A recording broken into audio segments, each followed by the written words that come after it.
Say hi, YouTube. Hi, YouTube. Hi, YouTube. This is LaShonda and Shanyia.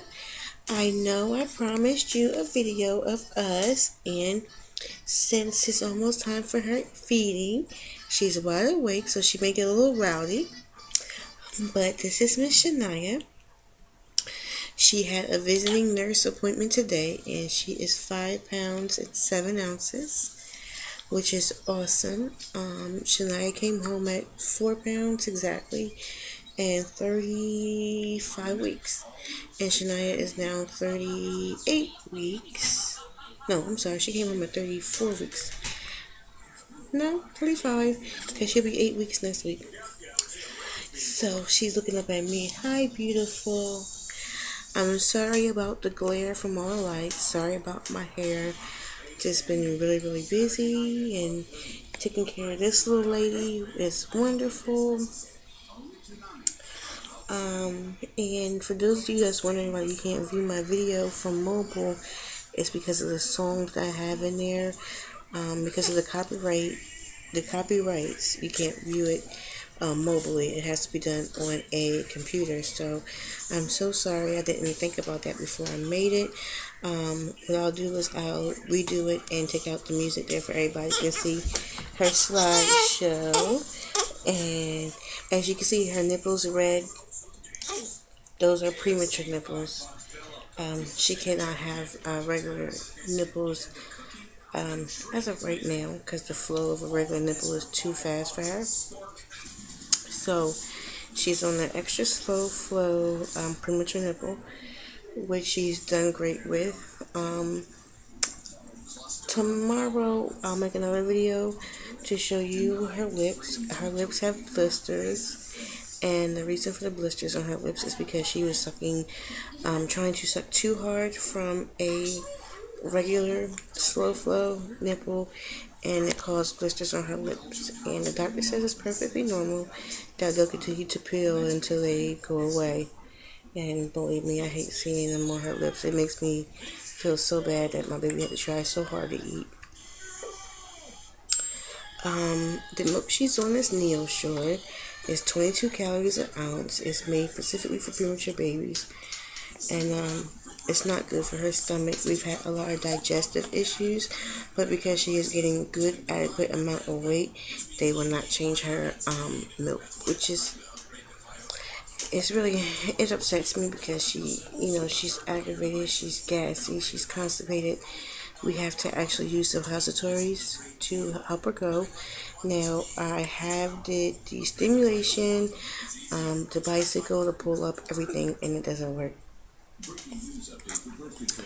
But all in all, we're doing great. Now, my 6-week checkup was supposed to be last week, but she had her first visiting nurse appointment. So my 6-week checkup is tomorrow. And her second weight check with her doctor is also tomorrow. So I cannot wait to finally be released from the doctor. I am still a little sore from the C-section. Nothing as major as a big concern. My infection has gone, which is a good thing. And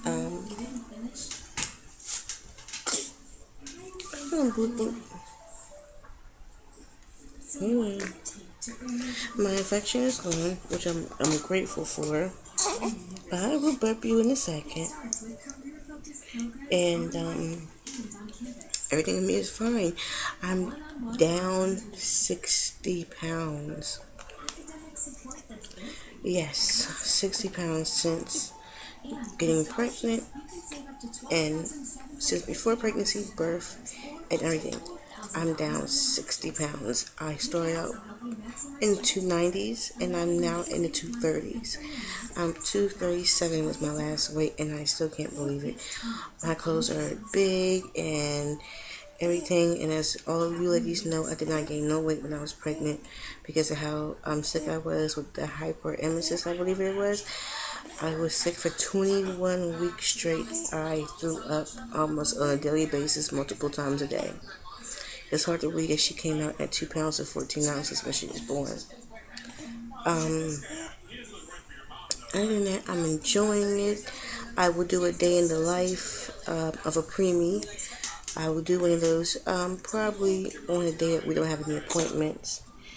Um, I it's just wonderful. It's just very wonderful. My parents are in love. She's the first grandchild from my mom, the second grandchild from my dad. Trying to be a little greedy, mister. Say hi. You saying hi to YouTube again? Say hi, YouTube. She's small. Everybody that sees her thinks she's a doll baby, of course, because she's so small. Um, but I have a lot of catching up to do with y'all. The sleepless nights so wonderful. The crying, everything is just wonderful, wonderful, wonderful. I don't think it would ever wear off. Now, this is something that is probably gonna come to. It's probably gonna come to a surprise to y'all, but um, as of I'll say we're starting this month, but officially it'll be next month. I'm TTCing for number 2. Now I know I'm gonna have a mixed review about that because the fact of my healing time from the C-section, which I know is longer than a vaginal birth, I usually have to wait longer before getting pregnant again. I do understand that as well. But because it's the fact that it took so long to get pregnant with her, if I wanted to get pregnant again, I don't want it to take that long. Her little foot's down there. I don't want it to take that. Oh, you okay? Come on. I don't want it to take that long again. So we're gonna start. Now right now we're not preventing. We're not trying, but we're not preventing either. So that should tell you what's going on there. And then next month we'll be officially back to the ovulation test. I still have my fertility medications. Now I am kind of on the verge of trying to understand my body again as far as ovulation cycles goes, because I have not had a cycle since I had Shanyia, and Shanyia will be 8 weeks next week. Whereas my due date would have been next week officially. And I'm just waiting on that to come around. I've had tons of fertile CM. I have not taken an ovulation test because I'm trying to figure out my own, and I'm still on the metformin for my PCOS. I have not been back to my doctor to get my levels checked again as far as my thyroids and everything, and I need to. I've missed quite a few appointments. I don't even know if she's my doctor anymore. I need to get my thyroid checked, my A1C, all that done, because with my weight loss, I don't know if that changes anything as far as how my body is reacting, and I don't know, so I want to find that out. So I do want to go back on my Clomid and my Brevel injections, but before I do that, I want to try at least a cycle or two all natural, and really with not that much intervention as far as temping or OPKs go, but I know I'm going to have to use OPKs. So we'll see. But yes, I am trying for number 2. It'll be officially in September, but it's not preventing now. So I don't know. I do have an OPKs that I just bought today from Dollar Tree, and I probably come back on and do a live OPK. I don't know where I'm at my cycle, if I'm even in a cycle phase. I have no idea. I have been pumping, but I haven't been getting no milk. I stopped pumping for a while when I left Shanyia in the NICU, and my supply went really low. But I have a lot of herbal supplements. I have fenugreek, I have brewer's yeast, I have blessed thistle, I have the mother's milk tea, nursing support tea.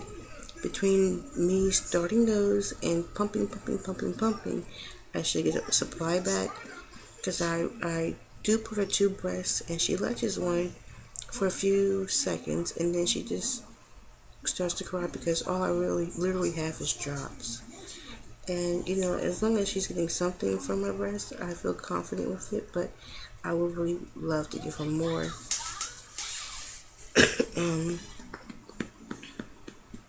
So I'm just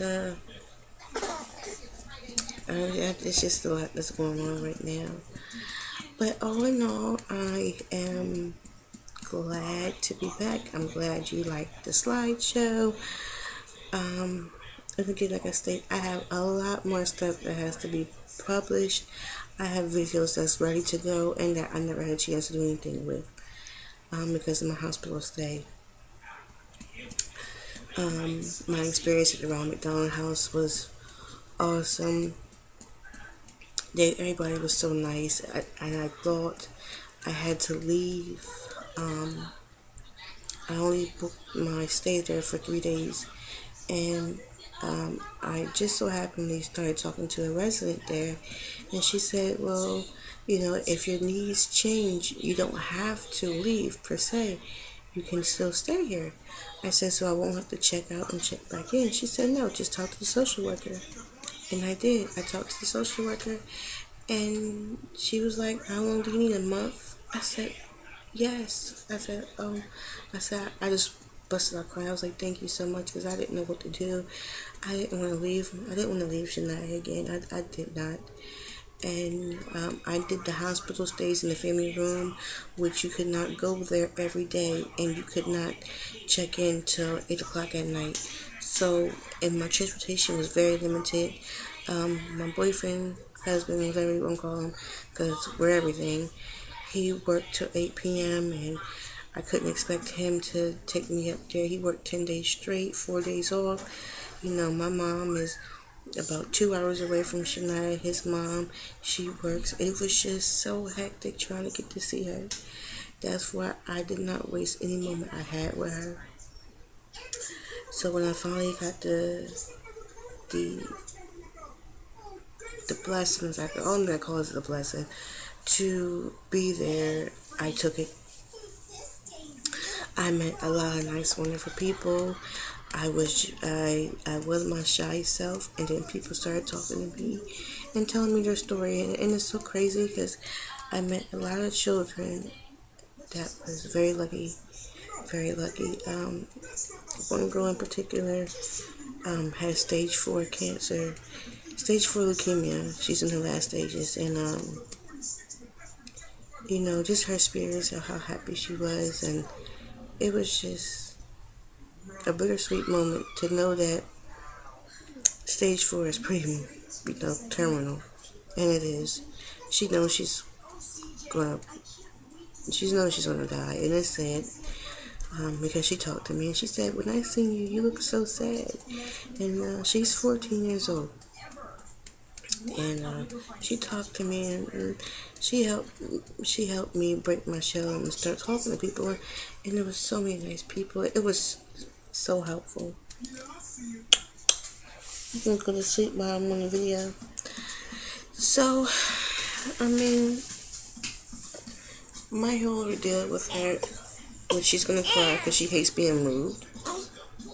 And seeing her in the NICU and seeing other babies and listening to the nurses talk about the heartbreak of being a NICU nurse. And, it makes me realize how very, fortunate I am and blessed, because it doesn't turn out the same for everybody. And I pray for every baby in there.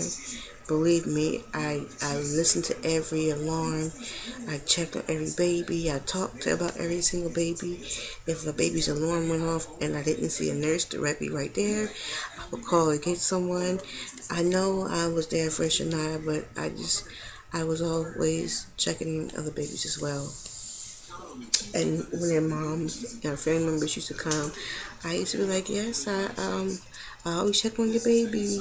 And she'd be looking around. I talk to her. They be in the incubators, but I still talk to them. I was just that type of person. I was nice, and I talked to everybody.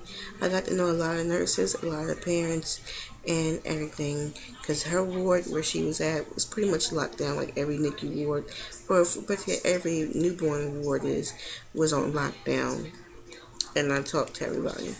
And they knew me by name. They'd be like, hi, Miss Richardson, how are you doing? How is Shanyia? So, Looking at her now, the whole ordeal and the whole experience was well worth it. Well worth it. And like I said, I have my labor and delivery story already recorded. I just have yet to put it on. So I will put that on for you probably tomorrow evening, and it'll be coming sort of backwards, my videos. So I'm sorry about that, but I figured this one should be made, and you get to see little Miss Lady. And the lighting may not be good, but you get the better chance to see her again tomorrow. And she's asleep now because she just ate, and she may cry at me. Well, she may peep at you. You gonna peep at YouTube and say hi? Say hi. Hi, Auntie Wade. You got a lot of people praying for you.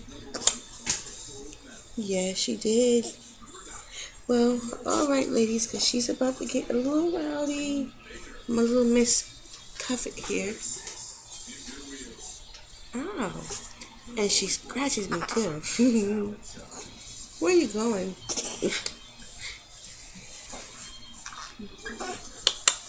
Alright, YouTube. Thank you for watching, and thank you for my subscribers that still stayed around even though there wasn't no videos for quite a while. And I'm really sorry. But believe me, they're all coming around soon. Alright, YouTube. We say bye.